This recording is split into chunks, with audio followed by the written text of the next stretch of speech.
이재명 정부 출범 후 처음 맞이한 추석 명절이지만 여야는 계속해서 정쟁을 이어가고 있습니다. 이재명 대통령이 출연하는 예능 프로그램은 고발전으로 비화된 가운데 오늘 밤에 방영을 앞두고 있는데요. 이에 여야 입장은 어떤지 김지호 더불어민주당 대변인, 김기은 국민의힘 미디어 대변인과 함께 이야기 나눠보겠습니다. 자, 두 분 어서 오십시오. 안녕하세요. 네, 이 대통령 부부가 출연하는 예능 프로그램 말씀드린 것처럼 이제 오늘 밤에 방송이 될 예정입니다. 국민의힘은 지금 비판을 이어가고 있고 대통령실은 이제 방송사의 재량이다 이런 입장인 것 같더라고요. 어떻게 좀 보고 계신가요? 그렇죠. 윤석열 전 대통령 시절이라면 사실은 민간 방송사의 방송 프로그램 이런 것에 대해서 뭐 어떤 영향력을 끼친다든지 뭔가 의견을 제시해서 강제로 이러한 어떤 방송 시점을 옮길 수도 있겠지만 이재명 정부는 국민 참여 정부이기 때문에 네. 출연을 약속을 했고 그리고 방송 녹화까지 끝났는데 민간 방송사의 어떤 의사결정을 대통령실에서 강제할 수가 없다. 그래서 방송사 편성 결정에 지금 따른 것으로 보이고요. 다만 국가정보자원 관련을 담당하는 행안부 소속 서희관님이 네. 최근에 이제 사망하셨죠. 네, 네. 이 부분 관련해서는 민주당 정청래 대표가 직접 빈소를 찾아가서 애도를 했고 행안부에서도 애도 의사를 밝힌 것으로 알고 있습니다. 네. 어쨌든 정부 여당으로서는 이 국가정보자원 관련 화제와 또 이를 책임지던 공직자가 숨진 부분에 대해서는 애도를 표하고 안타깝게 생각하고 있습니다. 네. 그러니까 숨진 공무원 발인이 이제 어제이기도 했고 국민의힘은 뭐 국가 재난 시에 이게 녹화가 네. 이루어졌으니까 좀 취소를 해라 이런 입장인 거잖아요. 아무래도 불이 크게 났습니다. 그러니까 정보의 심장부라고 할 수 있는 곳에서 불이 났고 문제는 해결이 안 됐습니다. 여전히 복구율이 20% 초반이라고 하고 그 당시 영상을 예능을 찍었을 당시는 5% 정도라고 합니다. 많은 네. 국민들이 불편을 겪고 있는데요. 제가 드리고 싶은 말은 국가 재난이 났을 때 대통령은 냉정해져야 됩니다. 그런데 이재명 대통령께서는 냉부회를 찾으셨죠. 냉장고를 부탁해 그거를 촬영을 하신 건데 이해할 수 없는 겁니다. 그러니까 저는 지금 김재호 대변인께서 뭐 윤석열 정부 때는 민간 방송사에 대해서 어떻게 감나라 배나라 이런 말씀을 할 수 있겠느냐. 그런데 네. 여기로 본다면 방송 3법 보면 이번에 YTN을 포함해서 연합뉴스 TV 보도 전문 채널에 방송 3법이 통과된 다음에 사장과 그다음에 보도 책임자를 3개월 내에 바꾸도록 했습니다. 민간 영역에 지대한 어떤 영향을 끼치고 있다는 말씀을 그냥 다른 얘기를 좀 하면서 말씀을 드리고요. 무엇보다도 정치라는 것들은 제가 볼 때 공감인 것 같습니다. 많은 사람들이 지금 그 모습을 보면서 경제도 어렵고 그다음에 또 화재로 인해서 피해도 여전히 지속되고 있고 관세 문제도 해결되는 게 없고 그런데 이런 상황에서 대통령 부부가 웃고 떠들고 또 음식 관련해서 먹으면서 이거에 대해서 국민들에게 뭔가 소통을 하고 공감을 한다는 게 어불성설이고요. 무엇보다도 대통령실이 거짓말을 했습니다. 그렇다면 제가 볼 때 이 부분에 있어서는 취소하는 게 최소한의 국민들에 대한 예의가 아닌가 싶습니다. 네. 좀 팩트가 틀린 부분이 있어서 대통령실은 거짓말을 한 바가 없고요. 사건이 일어나고 나서 일어난 시점에서는 귀국 시점이었고 27일에는 직접 대통령이 다 보고를 받았고 네. 28일에는 비상대책회의를 주재하고 중대본 회의까지 다 주재를 했습니다. 그리고 그 사이에 냉부에 녹화를 한 걸로 알고 있는데요. 오히려 정부 여당이 이러한 국가 재난 상황에 대해서 정말 우리 정쟁하지 말고 한몸 한뜻으로 대비하자 이렇게 해서 필리버스터를 중단하자 이렇게 제안했는데 오히려 국민의힘이 정쟁을 부추기는 불필요한 필리버스터를 해서 결국은 이 사항에 대해서 좀 외면하는 모습을 보였다. 그리고 지금 명절이지 않습니까? 대통령이 이러한 예능 프로그램에 나가는 것도 국가 수반으로서 국민 통합 그리고 소통을 위해서 나가는 겁니다. 그런데 이런 명절에조차 이렇게 정말 정치 공세를 하고 뭔가 이 미풍양속을 좀 저해야 하는 이런 시점까지 정말 논쟁을 해야 되나 저는 그런 의문이 들고요. 좀 국민의힘이 12.3 불법 계엄으로 어려운 시기를 겪고 있는데 좀 반성도 하고 성찰 좀 했으면 좋겠다. 명절에는 좀 덕담 좀 하고 지내는 그런 사회가 됐으면 좋겠다. 그런 말씀 드리고 싶습니다. 정치 공세다라고 얘기를 하셨는데 이에 대해서 정치 어떻게 공세가 보시나요? 아니죠. 저희의 질문은 간단했습니다. 뭐냐면 들어오셨는데 26일 밤에 들어오셨습니다. 근데 27일 날 보고 받고 지시했다는 거 말고요. 공개적으로 한 게 없습니다. 그리고 28일 날 예능 찍고 나서 중대본 회의를 주재를 하셨죠. 그 전에 공개적인 회의도 일절 없었고요. 현장에 방문한 것도 없었습니다. 그러니까 민주당에서 박근혜 전 대통령 관련해서 잃어버린 7시간, 세월호 7시간 얘기를 해서 급기야 탄핵 사유로까지 넣습니다. 그때 박근혜 전 대통령이 아무 일도 안 한 게 아니고요. 왜 7시간이 기준이 됐느냐? 중대본에 간 시간입니다. 그렇기 때문에 저희가 48시간이란 부분을 언급을 했고 무엇보다도 저는 대통령실에 거짓말을 했다는 부분이 제가 참을 수 없는 게 뭐냐면 저희가 분명히 주진우 의원이 문제 제기를 했습니다. 28일 날 찍었냐고. 근데 그 부분에 대해서 안 했어요. 그러면서 허위 사실 관련해서 법적 조치를 운운했습니다.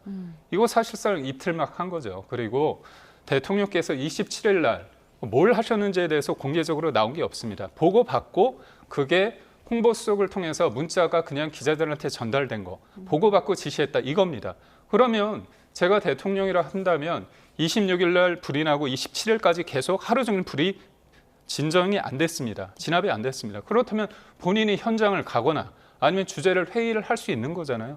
그런 걸 안 했기 때문에 저희가 문제를 제기하는 거고 무엇보다도 28일 날 중대본 회의도요. 처음에는 기자들한테 공지가 된 거는 국무총리가 하겠다는 것입니다. 뒤늦게 여론이 안 좋으니까 대통령이 한 거 아닙니까? 그렇기 때문에 아니 국민들이 볼 때 그리고 저희 야당이 볼 때 뭐 했느냐고 물었는데 그거에 대해서 그거를 법적 조치를 운운하고 겁박한다는 거 이 자체가 문제라고 봅니다. 지금 주진호 의원 이야기를 좀 하셨는데 즉 이게 고발전까지 이어지고 있더라고요. 민주당이 국민의힘 주진호 의원의 명예훼손 혐의로 고발을 했고 주 의원은 이제 강유정 대통령실 대변인 그리고 박수현 수석 대변인에 대해서 고소장을 제출했는데 이게 좀 격화되고 있는 것 아닌가요? 그렇죠. 주진우 의원 같은 경우는 48시간 동안 이재명 대통령이 아무것도 안 했다는 그런 허위 사실을 유포했습니다.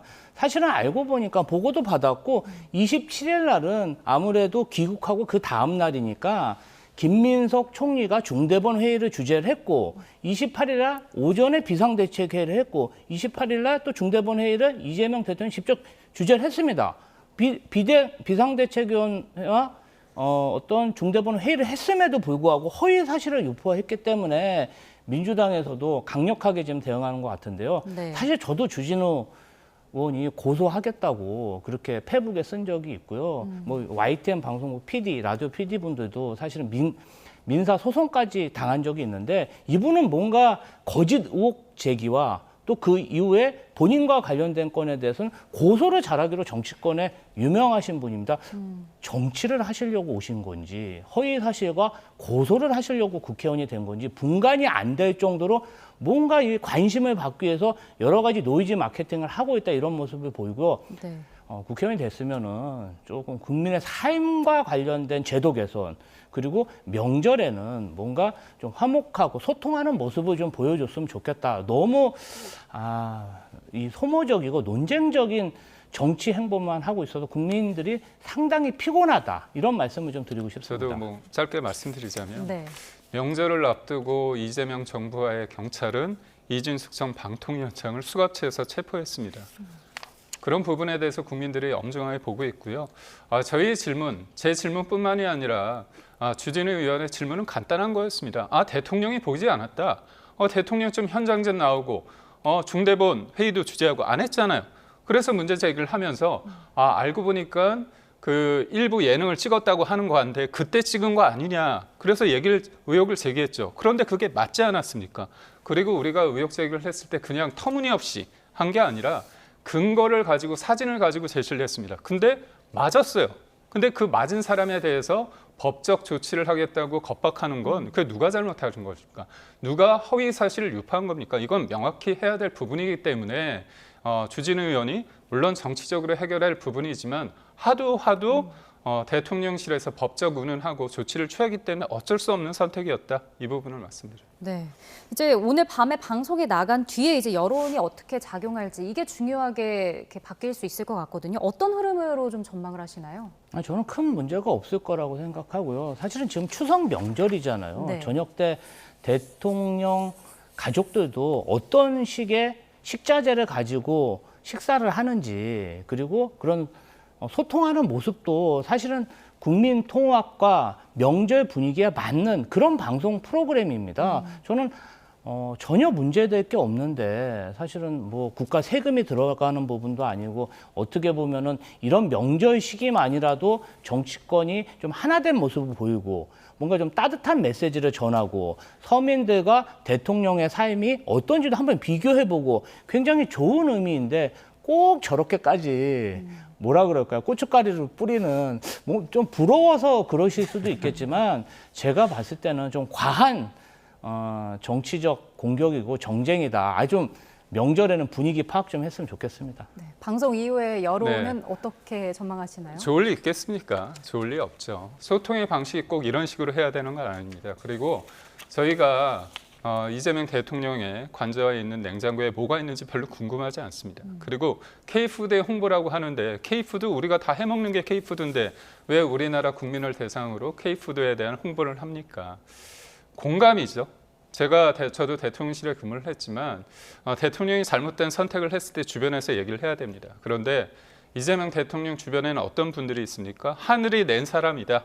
그런 주변에서 이른바 명비와 천가를 부른 분들이 있는 것 같아요. 근데 저는 찍을 수 있다고 봐요. 근데 그 이후에 어떤 일이 있었습니까? 안타깝게도 화재 담당했던 공무원이 안타까운 선택을 했습니다. 그렇다면 여기에서 이거를 버젓이 온에어 시킨다는 게 이게 무슨 자신감입니까? 제가 이 말씀 안 드리고 싶었는데 드리겠습니다. 이재명 대통령께서 경기도 도시자 시절에 김문기 전 처장 관련해 가지고 안타까운 선택하지 않았습니까? 본인은 성남시장 때는 모른다고 했지만 경기도시자 시절에는 안다고 말씀하셨어요. 그런데 그 대장동 본인이 당군 일의 최대 치적이라고 하는 대장동 실무 책임자가 안타까운 선택을 했는데 본인이 또 크리스마스 즈음해서 캐롤에 맞춰서 아내와 배우자와 함께 캐롤도 부르고 춤도 췄습니다.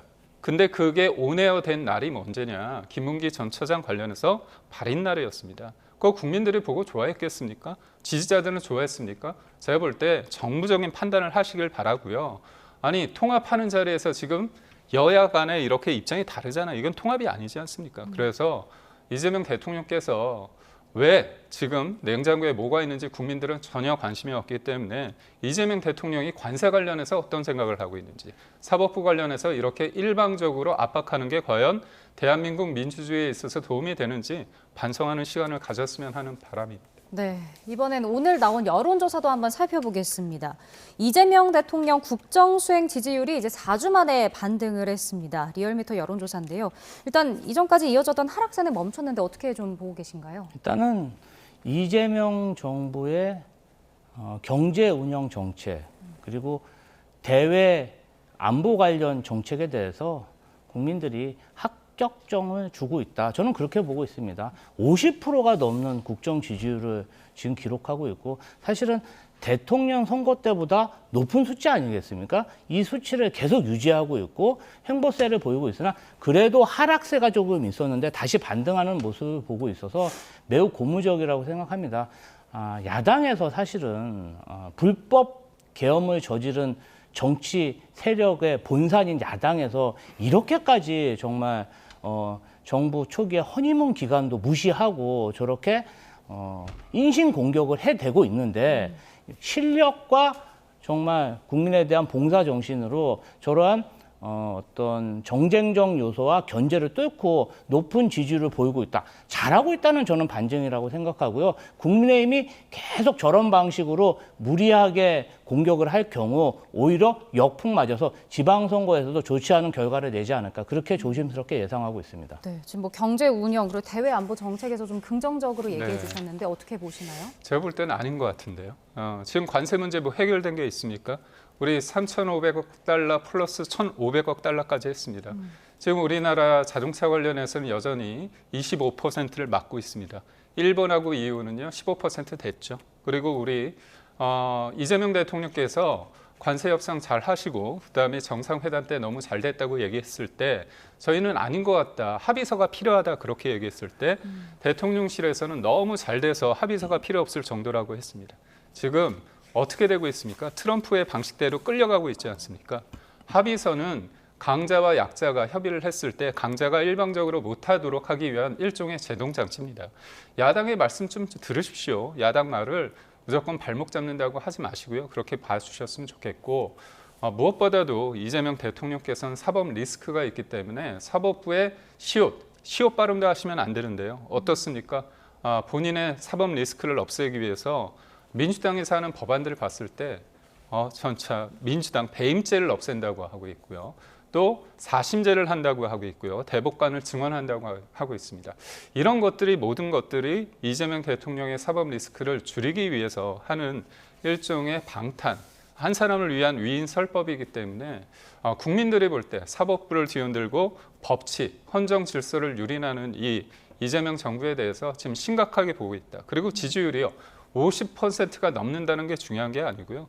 60% 넘던 지지율이 계속 하락세를 보이고 있고 지금 민주당이 결집하고 있기 때문에 일정 부분 올라간 부분이 있지만 이건 오차 범위이기 때문에 큰 의미는 없습니다. 다만 그렇다고 해서 저희 국민의힘이 얼마나 잘하고 있느냐.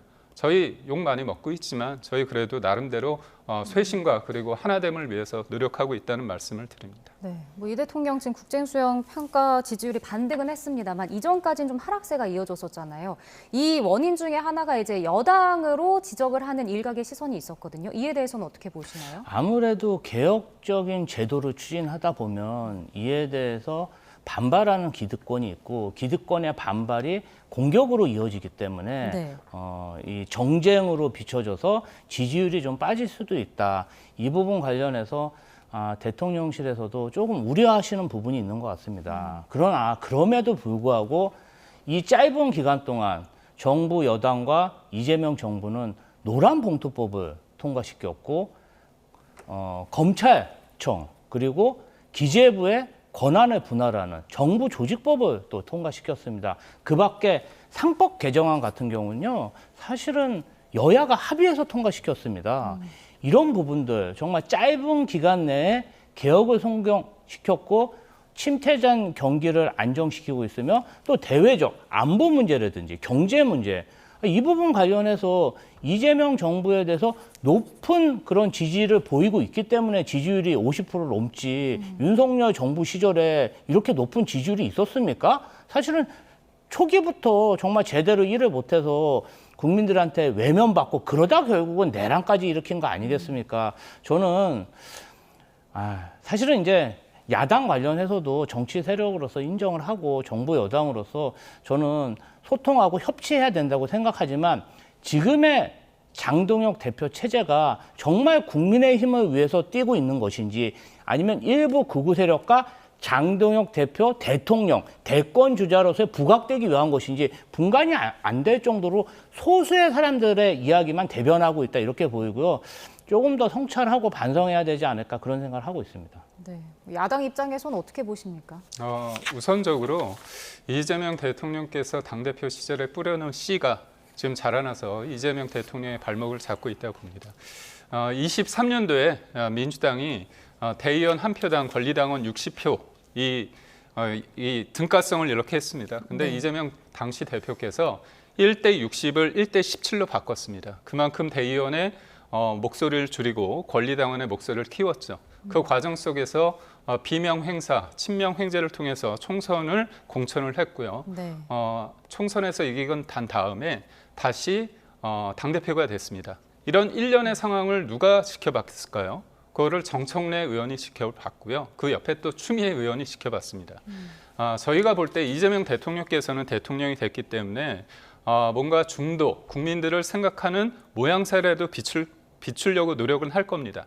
다만 근데 아무래도 이제까지 끊임없이 경찰청을 악마화하면서 없어져야 할 대상으로 했잖아요. 근데 갑자기 이재명 대통령께서 속도 조절을 얘기를 한단 말이죠.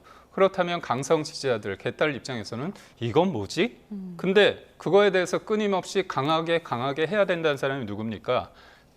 3명의 대통령이 있다는 김어준 대통령도 그러고 있고요. 정청래 대통령마저 그러고 있고 그런 상황 속에서 법사위원장으로서의 어떤 추미애 의원도 강한 얘기를 하고 있는 겁니다. 그래서 임기가 초반인데도 불구하고 대통령실과 여당과의 관계가 어떻게 보면 협력적 관계가 아니라 차별을 넘어서 일종의 갈등적 양사까지 보이고 있다는 그런 말이 있습니다. 그렇기 때문에 우상호 정무수석이 오늘 완곡하게 표현했지만 정청래 대표 그리고 추미애 법사위원장을 위주로 한 그 강경론자들에 대해서 비판을 한 게 아닌가 싶습니다. 네, 그 우상호 정무수석이 오늘 이제 인터뷰가 있었는데 대통령이 당에 간섭하지 않다 보니까 당의 결정 배경을 좀 알고 싶어한다 이렇게 얘기를 했거든요. 이거는 저희가 어떻게 해석을 해야 되는 건가요?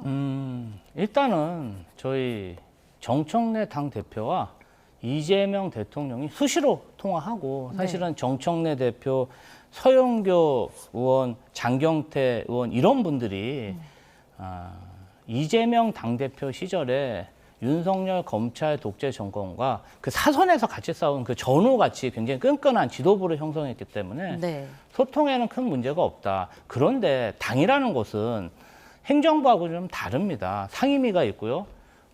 290명 국회의원이 각자가 헌법기관으로서 본인이 추구하는 어떤 지향하는 입법 활동을 하는 것입니다. 그래서 딱 정해져 있는 룰대로 가는 게 아니라 상임이나 입법 활동을 하다 보면은 행정부에서 예상하지 못한 그런 결과가 나올 수도 있습니다. 그 배경에 대해서 물어보는 건데 네. 그게 마치 소통이 안 된다. 저는 그렇게 보지 않고요.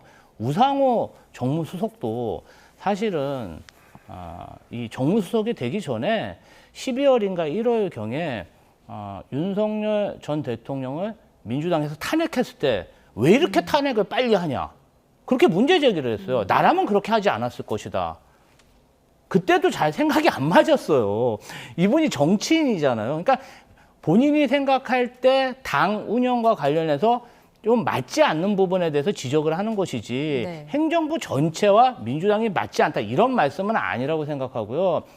이재명 대통령이 그 부분 관련해서는 정권 초에 정리를 했습니다. 당은 당의 입장이 있고 행정부 수장인 나는 당뿐 아니라 전체를 아우르는 정치를 하는 사람이다. 네. 그렇게 얘기를 했어요.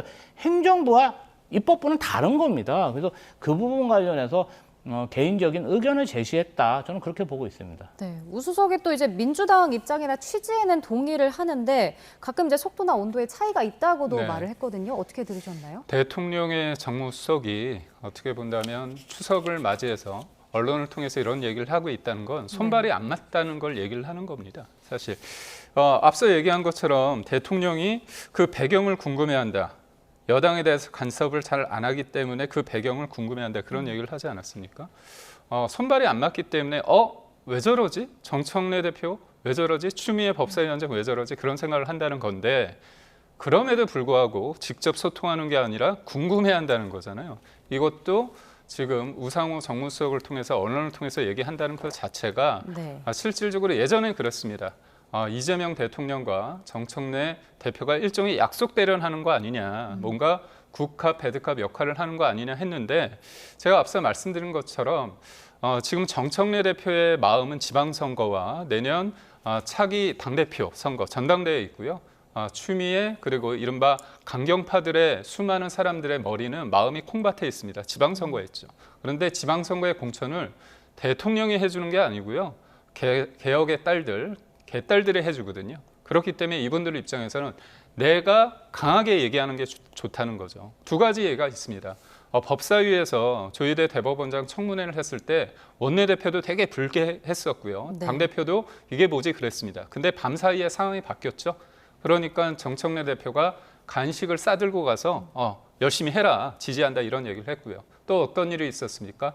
더 센 그 특검법 관련해서 기간을 연장하는 부분, 이거는 너무하니까 그러지 말고 정부 조직 개편안과 함께 합의 통과하자. 그래서 여야가 합의를 했습니다. 그 합의가 근데 밤사이에 틀어졌습니다. 그걸 누가 했습니까? 개딸들이 싫어하니까 대통령마저도 100일 기자회견하면서 내가 그거 해둔 거 아니다 얘기를 했습니다. 그 모든 책임을 김병기 원내대표가 지다 보니까 짜증이 나다 보니까 정청래 사과에 이런 식으로 뒤에 호칭도 붙이지 않지 않았습니까? 그런 일련의 상을 봤을 때 지금의 대통령실의 정책과 메시지 그리고 또 여당의 정책과 메시지가 뭔가 의원들 사이에서 합의를 통해서 이루어지느냐 그게 아니라 유일하게 개딸들에 의해서 개딸들의 어떤 눈높이에서 이루어지고 있기 때문에 앞으로의 상황도 난망하다 이렇게 봅니다. 네, 정당 지지율도 좀 간략하게 보겠습니다. 민주당은 47.2%로 나타나면서 5주 만에 반등을 했고요.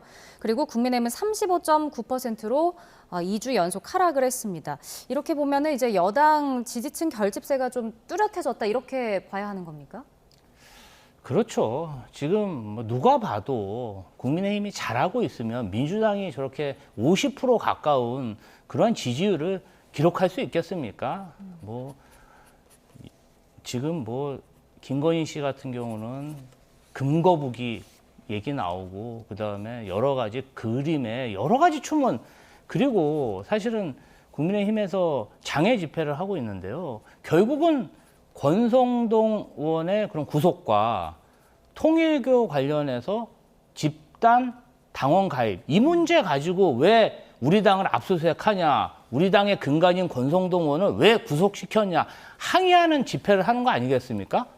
아니 근데 정말 어이가 없는 게요. 아니 뇌물 받고 넙죽넙죽 절하고 다니는 사람을 위해서 그런 장애 집회 한다는 게 정말 웃기지 않습니까? 그리고 통일교 관련해서 그런 당원 가입 추문이 나오면 본인들이 나서서 정말 일벌백계 해야 되는데 이것은 뭐 통계적으로 가능한 일이다. 제정신인지 저는 모르겠고요.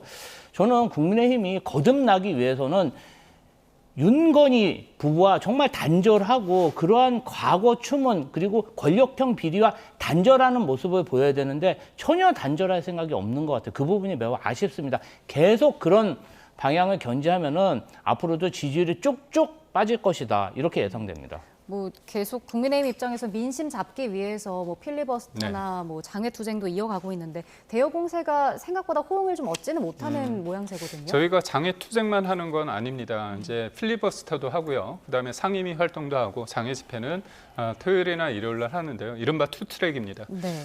그런데 저희가 이제 풀어야 될 대목이 있는 거죠. 의회 내에서 국회 내에서 하고 싶은 일이 있습니다. 근데 우리가 왜 필리버스터를 합니까? 민주당이 의석수가 많다고 해서 일방적으로 다 통과시키잖아요. 여야의 입장이 다르고 어떤 정책이 실질적으로 이게 법안이 통과됐을 때 국내 기업들이 굉장히 힘든 대목이 있습니다. 예를 들어서 노란봉투법 같은 경우는 기업들이 가장 반대하는 법안 아닙니까? 그런데 지금 기업들을 손을 비틀어 가지고 3,500억 달러, 1,500억 달러 그렇게 수많은 투자를 하게끔 했는데 네. 국내에 돌아오면 어떻게 보면 기업이 성장할 수 있는 그 토대가 되는 그런 법이 아니라 발목 잡는 법안들이 통과시키되고 있지 않습니까? 그렇다면 우리 입장에서는 기업의 목소리를 담고 다른 국민들의 목소리를 담기 위해서 우리가 이견을 제시하는데 모든 것들이 다 일방적이에요. 법사에 보십시오. 어떻게 보면 우리 국민의힘의 간사 선임마저도 수적 다수에 의해서 사실상 밟고 지나가고 있지 않습니까? 네. 정치라는 거는 의석수가 많다고 되는 게 아니라 법에 더해서 대화와 타협으로 이루어진 만큼 어느 정도의 여백이 필요합니다. 그런데 의석수가 많다는 이유로 일방적으로 하다 보면 정치가 설 곳이 없습니다. 그렇기 때문에 저희가 불가피하게 소수 야당으로서 국민과 함께한다는 차원에서 장외투쟁을 하고 있고요. 장외투쟁의 이런 목소리, 그다음에 법치에 대한 국민들의 우려 그런 것들이 더해져서 모든 행동은 시간을 두고 시차를 두고 저는 나온다고 저는 믿고 있습니다. 네. 그 이제 추석 직전에 이제 이진숙 전 방통위원장 이슈가 있었는데 체포됐다가 이제 풀려나지 않았습니까? 이거는 앞으로의 그 여론에 어떤 영향을 미칠까요? 이진숙 방통위원장이 영남권에서 뭐 대구시장이라든지 아니면 영남권 국회의원이 되는 데는 큰 정말 발판이 되겠지만 사실은 뭐 이진숙 위원장이 기본적으로 법을 지키지 않고 공권력을 무시하다가 체포까지 된 거 아니겠습니까? 요새 들어서 국민의힘의 주요한 지도자들이 법을 안 지키고 반국가적 행태를 하는 경우가 많습니다. 그렇게 하면 잡혀갑니다. 네. 검찰이나 경찰에서 소환 조사 요구가 오면은 거기에 응하고 정치 지도자나 고위 공직자로서 의무를 다하는 게 맞다. 그래서 이번 계기를 삼아서 앞으로는 좀 출석을 잘했으면 좋겠다 이런 생각이 들고요. 누가 봐도 이 부분 관련해서 본인이 핍박받는 이미지보다는 뭔가 로또 맞았다, 나 개 탔다 이렇게 정말 당당한 모습을 보여줬기 때문에 오히려 국민들에게 거부감을 많이 주고 있는 게 아닌가 이런 생각이 듭니다. 네, 그러니까 이번 사태로 오히려 이 전 위원장의 정치적 미래를 위해서 몸집을 이렇게 키워준 것 아니냐 이런 목소리도 나오거든요. 정치적 입지에 대해서는 어떻게 보시나요? 저는 그 처음에 수갑 채워져서 체포됐다는 얘기를 듣고 좀 놀랐습니다. 아, 내가 모르는 이준석 전 방통위원장이 지은 죄가 있나? 네, 아니에요.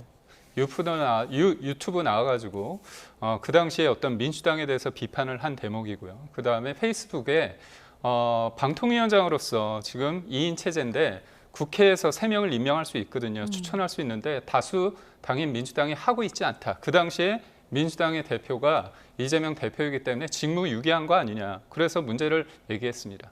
비판하면 수갑 채워서 체포한다. 무서운 세상 아닙니까? 저도 사실 뭐 국민의힘 대변인으로서 비판을 합니다. 논평도 내고 방송에서 이런 얘기를 하는데 제가 지레짐작 좀 무섭더라고요. 나도 끌려가는 거 아닌가? 이거는요. 이준석 전 방통위원장 개인에 대한 문제가 아닙니다. 대한민국이 그리고 무엇보다도 의석수가 많다고 해서 정권이 바뀌었다고 해서 그 큰 권한을 가지고 지금 어떤 특정한 사람들에 대해서 입틀막을 한다는 이게 과연 대한민국이 법치가 있는지에 대해서 국민들이 회의감을 갖고 있고요. 그리고 지금 정부가 제대로 하고 있는지 비판하고 있습니다. 네, 알겠습니다. 오늘 두 분 말씀은 여기까지 듣겠습니다. 지금까지 김지호 더불어민주당 대변인, 김기은 국민의힘 미디어 대변인과 함께했습니다. 오늘 말씀 고맙습니다. 고맙습니다. 감사합니다.